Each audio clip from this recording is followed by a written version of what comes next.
generals, admirals, commanders, officers, senior enlisted, NCOs, enlisted, and every member of our American military.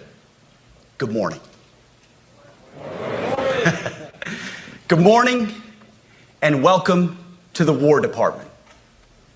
Because the era of the Department of Defense is over. You see, the motto of my first platoon was those who long for peace must prepare for war. This is, of course, not a new idea. This crowd knows that. The origin dates to the 4th century Rome and has been repeated ever since, including by our first commander-in-chief, George Washington, the first leader of the War Department. It captures a simple yet profound truth. To ensure peace, we must prepare for war. From this moment forward, the only mission of the newly restored Department of War is this: warfighting, preparing for war and preparing to win, unrelenting and uncompromising in that pursuit. Not because we want war, no one here wants war, but it's because we love peace. We love peace for our fellow citizens. They deserve peace, and they rightfully expect us to deliver it. Our number one job, of course, is to be strong so that we can prevent war in the first place. The president talks about it all the time. It's called peace through strength. And as history teaches us, the only people who actually deserve peace are those who are willing to wage war to defend it. That's why pacifism is so naive and dangerous. It ignores human nature and it ignores human history. Either you protect your people and your sovereignty, or you will be subservient to something or someone. It's a truth as old as time. And since waging war is so costly in blood and treasure, we owe our republic a military that will win any war we choose or any war that is thrust upon us. Should our enemies choose foolishly to challenge us, they will be crushed by the violence, precision, and ferocity of the War Department. In other words, to our enemies, F-A-F-O. If necessary, our troops can translate that for you. Another way to put it is peace through strength, brought to you by the warrior ethos. And we are restoring both. As President Trump has said, and he's right, we have the strongest, most powerful, most lethal, and most prepared military on the planet. That is true, full stop. Nobody can touch us. It's not even close. This is true largely because of the historic investments that he made in his first term, and we will continue in this term. But it's also true because of the leaders in this room and the incredible troops that you all lead. But the world, and as the chairman mentioned, our enemies get a vote. You feel it, I feel it. This is a moment of urgency, mounting urgency. Enemies gather, threats grow. There is no time for games. We must be prepared. If we're going to prevent and avoid war, we must prepare now. We are the strength part of peace through strength. And either we're ready to win or we are not.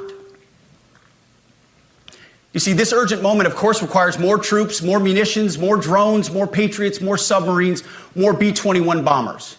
It requires more innovation, more AI in everything and ahead of the curve. More cyber effects, more counter-UAS, more space, more speed. America is the strongest, but we need to get stronger and quickly. The time is now, and the cause is urgent.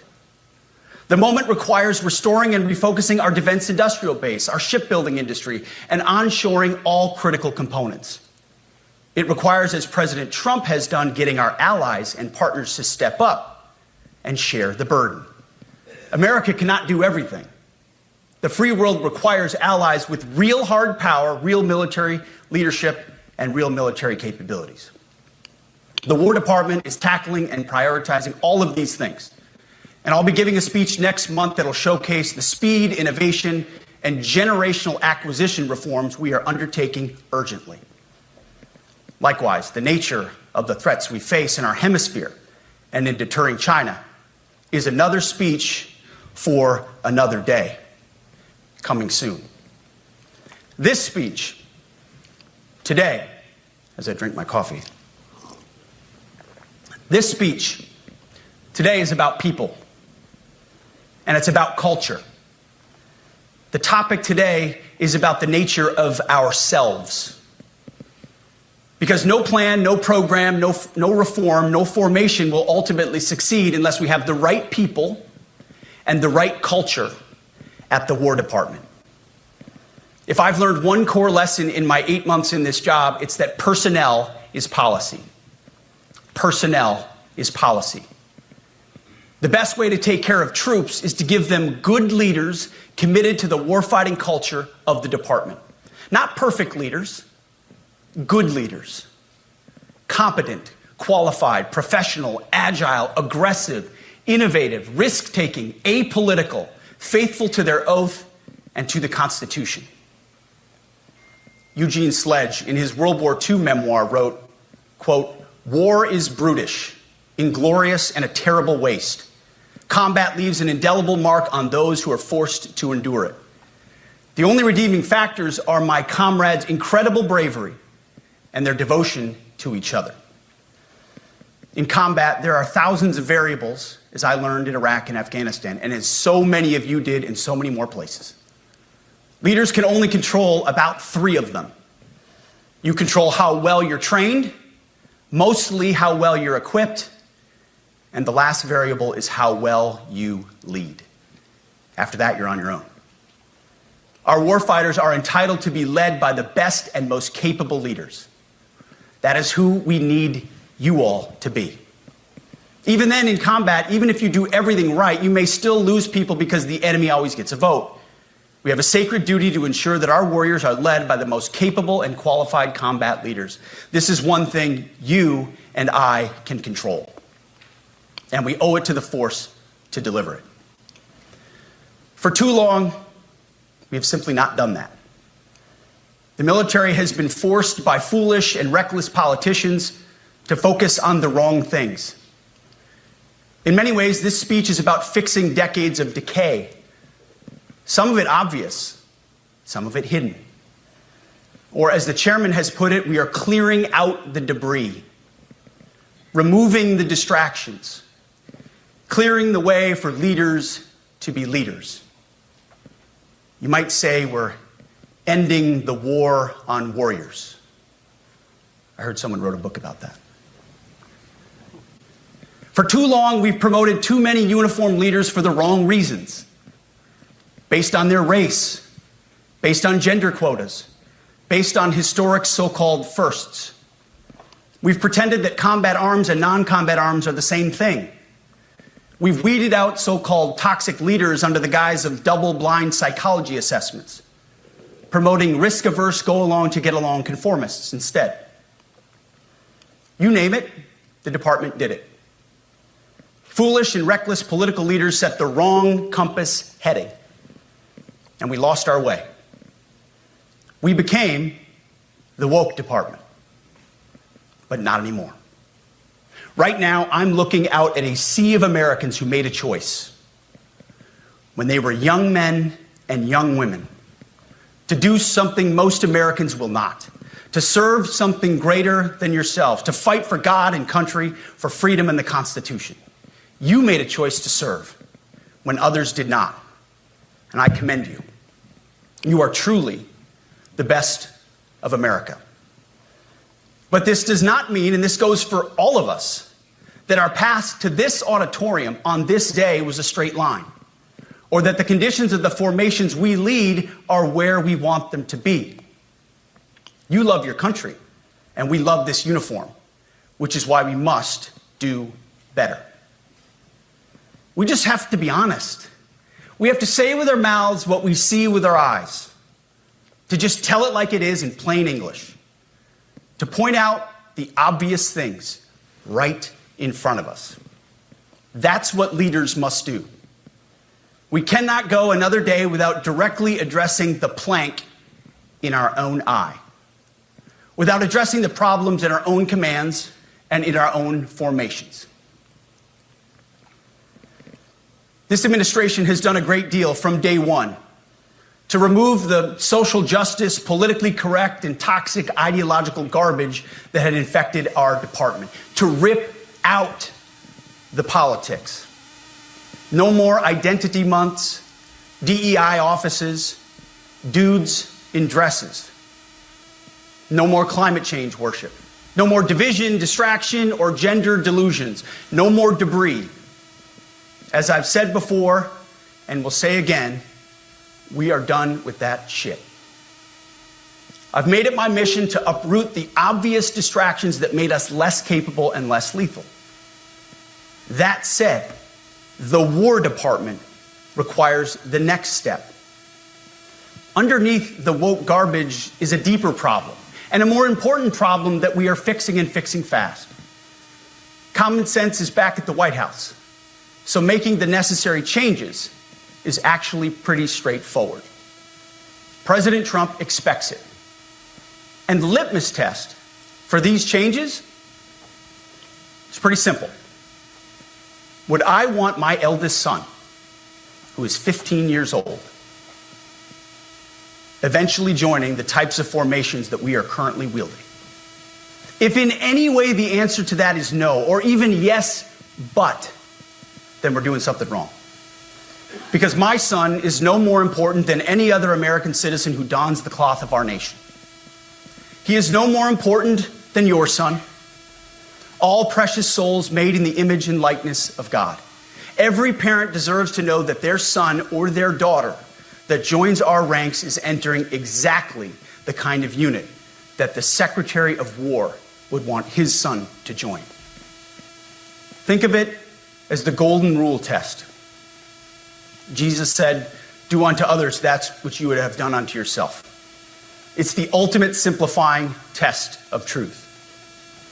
The new War Department golden rule is this: do unto your unit as you would have done unto your own child's unit.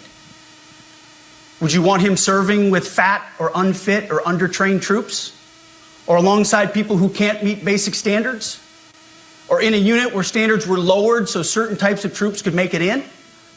In a unit where leaders were promoted for reasons other than merit, performance, and warfighting? The answer is not just no, it's hell no. This means at the War Department, first and foremost, we must restore a ruthless, dispassionate, and common sense application of standards. I don't want my son serving alongside troops who are out of shape, or in combat unit with females who can't meet the same combat arms physical standards as men, or troops who are not fully proficient on their assigned weapons, platform, or task, or under a leader who was the first, but not the best. Standards must be uniform, gender neutral, and high. If not, they're not standards. They're just suggestions. Suggestions that get our sons and daughters killed. When it comes to combat arms units, and there are many different stripes across our joint force, the era of politically correct, overly sensitive, don't hurt anyone's feelings leadership ends right now. At every level, either you can meet the standard, either you can do the job, either you are disciplined, fit, and trained, or you are out. And that's why today, at my direction, and this is the first of 10 Department of War directives that are arriving at your commands as we speak and in your inbox. Today, at my direction, each service will ensure that every requirement for every combat MOS, for every designated combat arms position, returns to the highest male standard only. Because this job is life or death. Standards must be met. And not just met, at every level we should seek to exceed the standard, to push the envelope, to compete. It's common sense. and core to who we are and what we do. It should be in our DNA. Today, at my direction, we are also adding a combat field test for combat arms units that must be executable in any environment at any time and with combat equipment. These tests, they'll look familiar. They'll resemble the Army Expert Physical Fitness Assessment or the Marine Corps Combat Fitness Test. I'm also directing that warfighters in combat jobs execute their service fitness test at a gender-neutral, age-normed male standard scored above 70%. It all starts with physical fitness and appearance. If the Secretary of War can do regular, hard PT, so can every member of our joint force. Frankly, it's tiring to look out at combat formations, or really any formation, and see fat troops. Likewise, it's completely unacceptable to see fat generals and admirals in the halls of the Pentagon and leading commands around the country and the world. It's a bad look. It is bad, and it's not who we are. So whether you're an airborne ranger or a chairborne ranger, a brand new private or a 4-star general, you need to meet the height and weight standards and pass your PT test. And as the chairman said, yes, there is no PT test. But today, at my direction, every member of the joint force at every rank is required to take a PT test twice a year, as well as meet height and weight requirements twice a year, every year of service. Also today, at my direction, every warrior across our joint force is required to do PT every duty day. It should be common sense. I mean, most units do that already, but we're codifying it. And we're not talking like hot yoga and stretching. Real hard PT, either as a unit or as an individual. At every level, from the Joint Chiefs to everyone in this room to the youngest private, leaders set the standard. And so many of you do this already. Active, Guard, and Reserve. This also means grooming standards. No more beards, long hair, superficial individual expression. We're going to cut our hair, shave our beards, and adhere to standards. Because it's like the broken windows theory of policing. It's like when you let the small stuff go, the big stuff eventually goes. So you have to address the small stuff. This is on duty, in the field, and in the rear. If you want a beard, you can join Special Forces. If not, then shave. We don't have a military full of Nordic pagans. But unfortunately, we have had leaders who either refuse to call BS and enforce standards, or leaders who felt like they were not allowed to enforce standards. Both are unacceptable. And that's why today, at my direction, the era of unprofessional appearance is over. No more beardos. The era of rampant and ridiculous shaving profiles is done. Simply put, if you do not meet the male-level physical standards for combat positions, cannot pass a PT test, or don't want to shave and look professional, it's time for a new position or a new profession. I sincerely appreciate the proactive efforts the secretaries have already taken in some of those areas, service secretaries. And these directives are intended to simply accelerate those efforts. On the topic of standards, allow me a few words to talk about toxic leaders. Upholding and demanding high standards is not toxic. Enforcing high standards, not toxic leadership.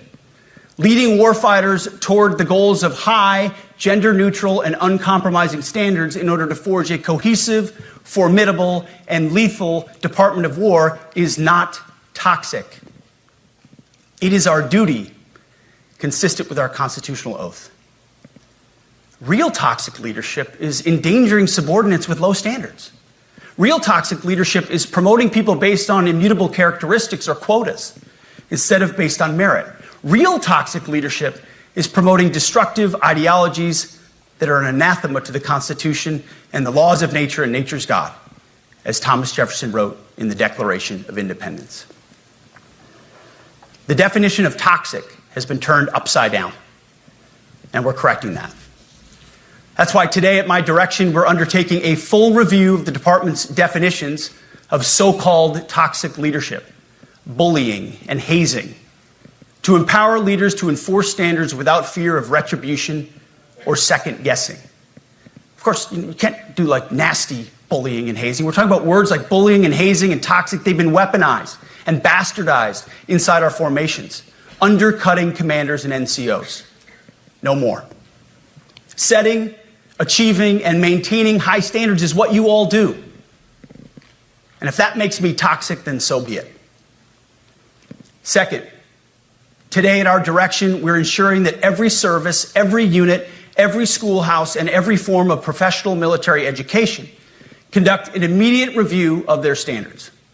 Now, we've done this in many places already, but today it goes across the entire Department of War. Any place where tried and true physical standards were altered, especially since 2015 when combat arms standards were changed to ensure females could qualify, must be returned to their original standard. Other standards have been manipulated to hit racial quotas as well, which is just as unacceptable. This too must end. Merit only. The president talks about it all the time, merit-based. Here are two basic frameworks I urge you to pursue in this process. Standards I call, my staff's heard all about them, the 1990 test and the E6 test. The 1990s test is simple. What were the military standards in 1990? And if they have changed, tell me why. Was it a necessary change based on the evolving landscape of combat? Or was the change due to a softening, weakening, or gender-based pursuit of other priorities? 1990s seems to be as good a place to start as any. And the E6 test. Ask yourself, does what you're doing make the leadership, accountability, and lethality efforts of an E6, or frankly an 03, does it make it easier or more complicated? Does the change empower staff sergeants, petty officers, and tech sergeants to get back to basics? The answer should be a resounding yes. The E6 test, or 03 test, clarifies a lot, and it clarifies quickly. Because war does not care if you're a man or a woman. Neither does the enemy. Nor does the weight of your rucksack, the size of an artillery round, or the body weight of a casualty on the battlefield who must be carried. This, and I want to be very clear about this is not about preventing women from serving. We very much value the impact of female troops. Our female officers and NCOs are the absolute best in the world. But when it comes to any job that requires physical power to perform in combat, those physical standards must be high and gender neutral. If women can make it, excellent. If not, it is what it is. If that means no women qualify for some combat jobs, so be it. That is not the intent, but it could be the result, so be it. It will also mean that weak men won't qualify because we're not playing games. This is combat. This is life or death. As we all know, this is you versus an enemy hell-bent on killing you. To be an effective, lethal fighting force, you must trust that the warrior alongside you in battle is capable, truly physically capable of doing what is necessary under fire. You know this is the only standard you would want for your kids and for your grandkids. Apply the War Department Golden Rule, the 1990 test, and the E6 test, and it's really hard to go wrong. Third, we are attacking and ending the walking on eggshells and zero defect command culture. A risk-averse culture means officers execute not to lose instead of to win. A risk-averse culture means NCOs are not empowered to enforce standards. Commanders and NCOs don't take necessary risks or make tough adjustments for fear of rocking the boat or making mistakes.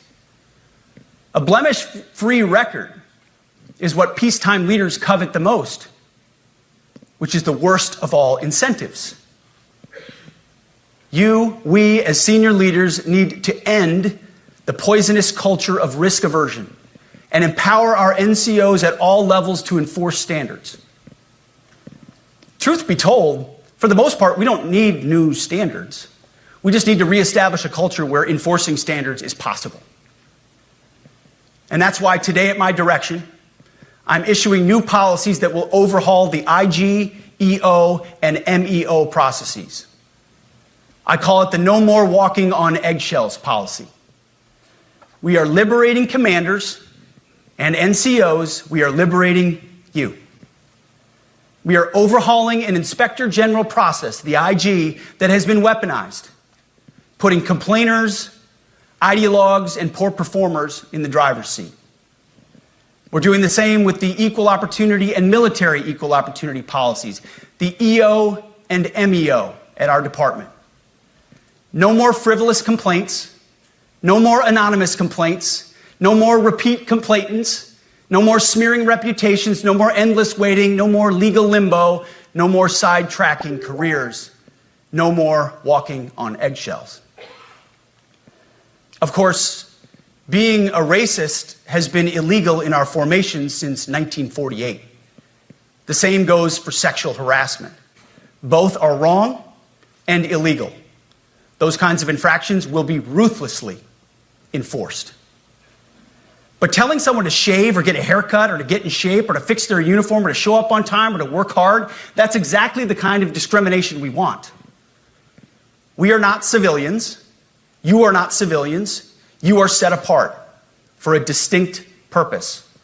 So we as a department need to stop acting and thinking like civilians and get back to basics and put the power back in the hands of commanders and NCOs.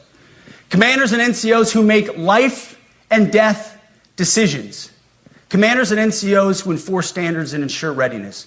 Commanders and NCOs who in this War Department have to look in the mirror and they have to pass the golden rule test. My kids, your kids, America's sons and daughters. So I urge you all here today and those watching, take this guidance and run with it. The core of this speech is the 10 directives we're announcing today. They were written for you, for Army leadership, for Navy leadership, for Marine Corps leadership, for Air Force leadership, Space Force leadership. These directives are designed to take the monkey off your back and put you, the leadership, back in the driver's seat. Move out with urgency because we have your back. I have your back. And the Commander-in-Chief has your back. And when we give you this guidance, we know mistakes will be made. It's the nature of leadership. But you should not pay for earnest mistakes for your entire career.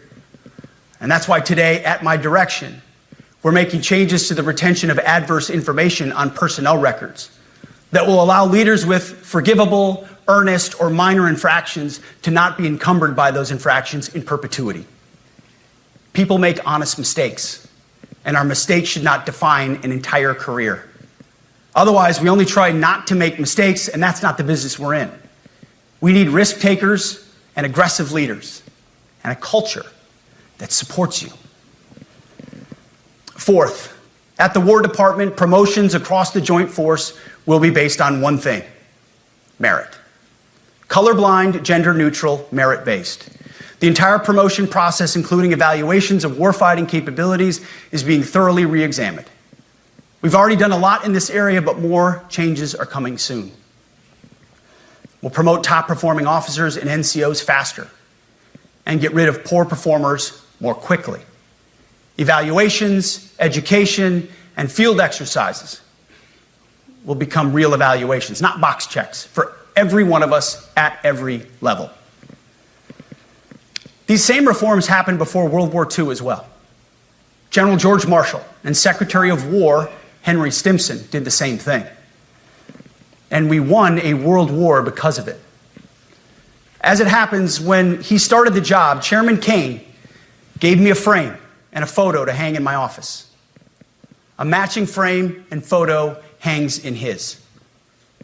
It's a photo of Marshall and Stimson preparing for World War II. Those two leaders famously kept the door open between their offices for the entirety of the war. They worked together, civilian and uniform, every single day. Chairman Kane and I do the same. There is no daylight between us. Our doors are always open. Our job together is to ensure our military is led by the very best, ready to answer the nation's call.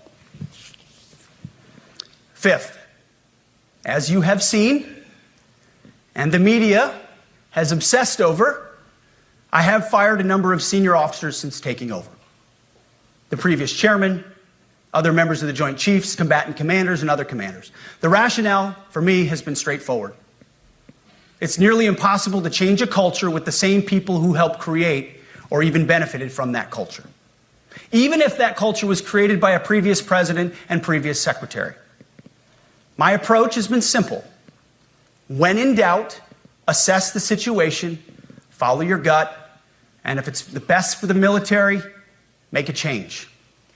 We all serve at the pleasure of the president every single day. But in many ways, it's not their fault. It's not your fault. As foolish and reckless as the woke department was, those officers were following elected political leadership. An entire generation of generals and admirals were told that they must parrot the insane fallacy that, quote, our diversity is our strength. Of course, we know our unity is our strength. They had to put out dizzying DEI and LGBTQI plus statements. They were told females and males are the same thing, or that males who think they're females is totally normal. They were told that we need a green fleet and electric tanks. They were told to kick out Americans who refuse an emergency vaccine. They followed civilian policies set by foolish and reckless political leaders. Our job, my job, has been to determine which leaders simply did what they must to answer the prerogatives of civilian leadership, and which leaders are truly invested in the woke department, and therefore incapable of embracing the War Department and executing new lawful orders. That's it. It's that simple. So for the past 8 months, we've gotten a good look under the hood of our officer corps. We've done our best to thoroughly assess the human terrain. We've had to make trade-offs and some difficult decisions. It's more of an art than a science. We have been and will continue to be judicious, but also expeditious. The new compass heading is clear. Out with the Shirellis, the Mackenzies, and the Millies, and in with the Stockdales, the Schwarzkopfs, and the Pattons. More leadership changes will be made, of that I'm certain. Not because we want to, but because we must. Once again, this is life and death. The sooner we have the right people, the sooner we can advance the right policies. Personnel is policy. But I look out at this group, and I see great Americans. Leaders who have given decades to our great republic, at great sacrifice to yourselves and to your families. But if the words I'm speaking today are making your heart sink, then you should do the honorable thing and resign. We would thank you for your service. But I suspect, I know, the overwhelming majority of you feel the opposite. These words make your hearts full.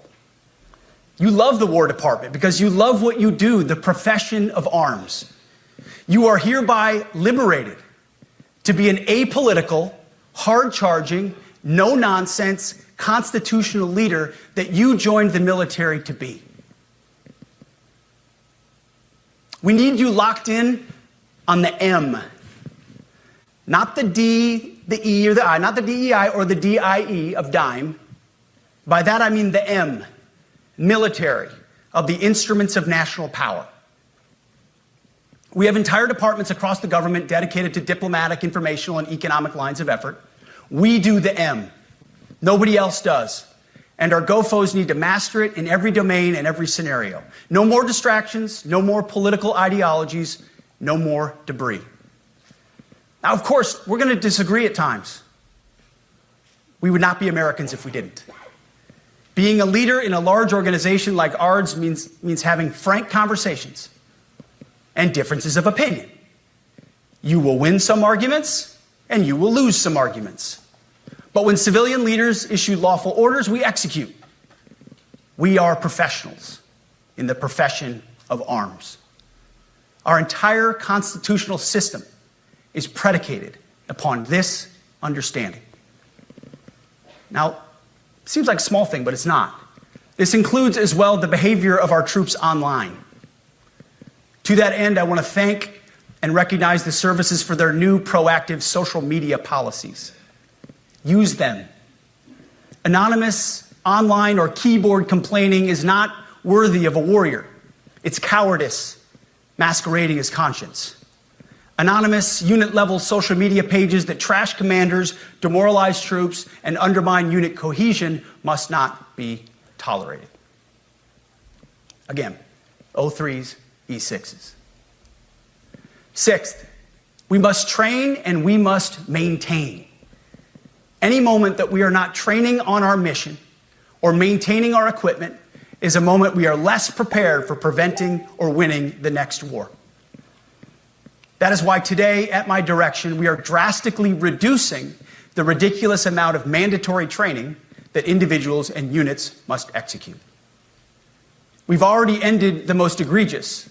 Now we're giving you back real time. Less PowerPoint briefings and fewer online courses, more time in the motor pool, and more time on the range. Our job is to make sure you have the money, equipment, weapons, and parts to train and maintain, and then you take it from there.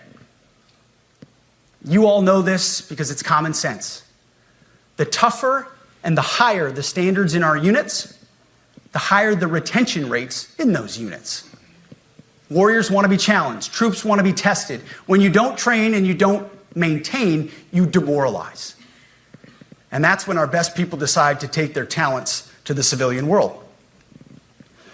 The leaders who created the woke department have already driven out too many hard chargers. We reverse that trend right now. There is no world in which high-intensity war exists without pain, agony, and human tragedy.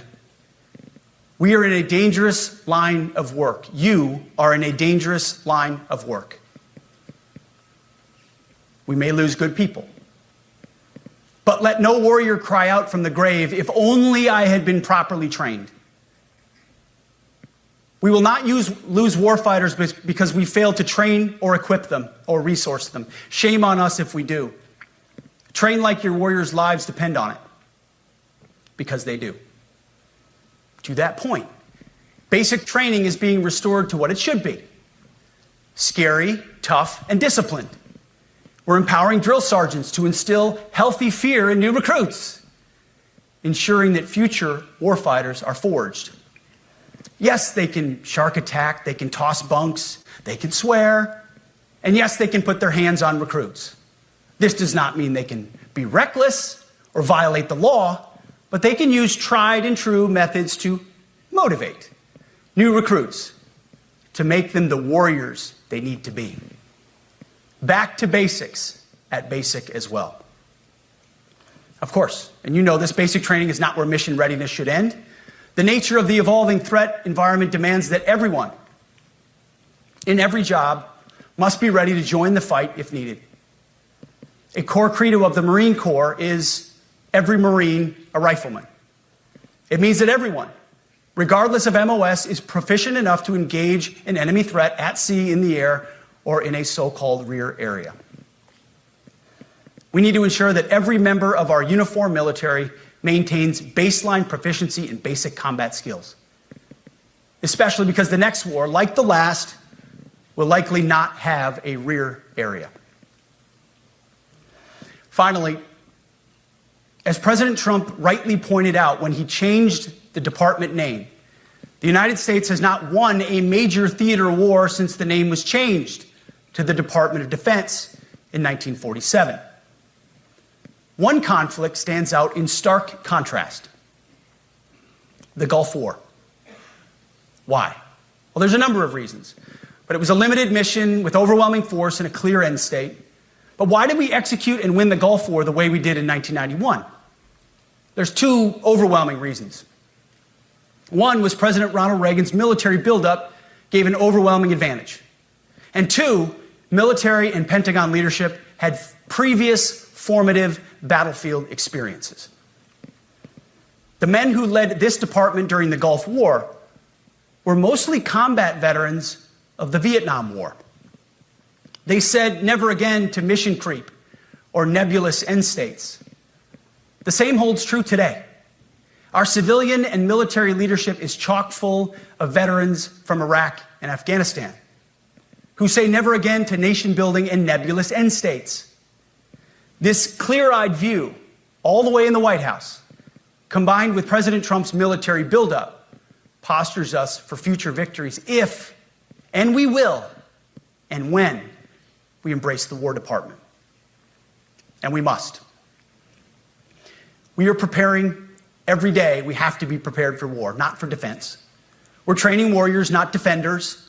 We fight wars to win, not to defend. Defense is something you do all the time. It's inherently reactionary and can lead to overuse, overreach, and mission creep. War is something you do sparingly, on our own terms, and with clear aims. We fight to win. We unleash overwhelming and punishing violence on the enemy. We also don't fight with stupid rules of engagement. We untie the hands of our warfighters to intimidate, demoralize, hunt, and kill the enemies of our country. No more politically correct and overbearing rules of engagement. Just common sense, maximum lethality, and authority for warfighters. That's all I ever wanted as a platoon leader. And it's all my E6 squad leaders ever wanted, back to that E6 rule. We let our leaders fight their formations, and then we have their back. It's very simple, yet incredibly powerful. A few months ago, I was at the White House when President Trump announced his Liberation Day for America's trade policy. It was a landmark day. Well, today is another Liberation Day. The liberation of America's warriors, in name, in deed, and in authorities. You kill people and break things for a living. You are not politically correct and don't necessarily belong always in polite society. We are not an army of one. We are a joint force of millions of selfless Americans. We are warriors. We are purpose-built, not for fair weather, blue skies, or calm seas. We were built to load up in the back of helicopters, 5 tons, or Zodiacs in the dead of night, in fair weather or foul, to go to dangerous places, to find those who would do our nation harm, and deliver justice on behalf of the American people in close and brutal combat if necessary. You are different. We fight not because we hate what's in front of us. We fight because we love what's behind us. You see, the Ivy League faculty lounges will never understand us, and that's okay, because they could never do what you do. The media will mischaracterize us, and that's okay, because deep down they know the reason they can do what they do is you. In this profession, you feel comfortable inside the violence so that our citizens can live peacefully. Lethality is our calling card, and victory our only acceptable end state. In closing, a few weeks ago, at our monthly Pentagon Christian prayer service, I recited a commander's prayer. It's a simple yet meaningful prayer for wisdom for commanders and leaders. I encourage you to look it up if you've never seen it. But the prayer, it ends like this. And most of all, Lord, please keep my soldiers safe. Lead them, guide them, protect them, watch over them. And as you gave all of yourself for me, help me give all of myself for them. And amen. I have prayed this prayer many times since I've had the privilege of being your secretary. And I will continue to pray this prayer for each of you as you command and lead our nation's finest. Go forth and do good things, hard things. President Trump has your back, and so do I. And you'll hear from him shortly. Move out and draw fire, because we are the War Department. Godspeed.